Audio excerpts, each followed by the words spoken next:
You keep saying you are fine. You are not fine. This is one of the most pervasive and quietly destructive habits in modern life, the reflexive performance of okayness regardless of what is actually happening inside. Someone asks how you are. You say fine. Good. Busy. You say it so many times you almost believe it. And the actual experience, the exhaustion, the confusion, the loneliness, whatever is actually there, gets pushed further down, unexpressed and unexamined. The research on emotional suppression is unambiguous.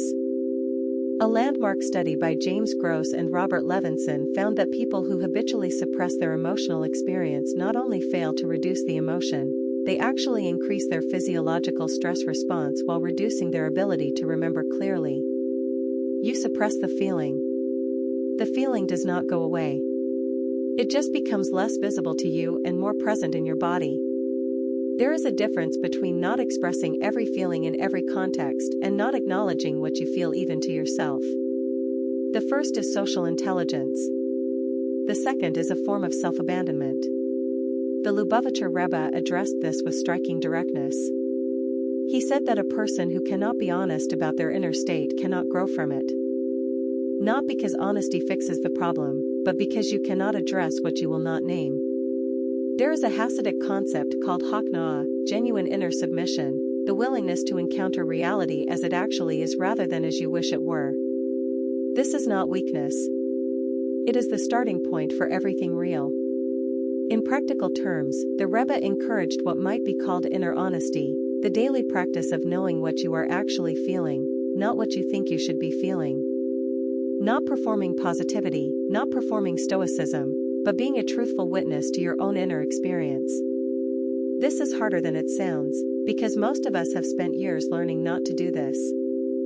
We learned very early which feelings were acceptable to show and which ones needed to be hidden. Over time, we got so good at hiding them that we stopped being able to locate them at all. There is a practical exercise from the world of mindfulness research that is exactly aligned with what the Rebbe was pointing to. It is called effect labeling, simply putting words to what you are feeling.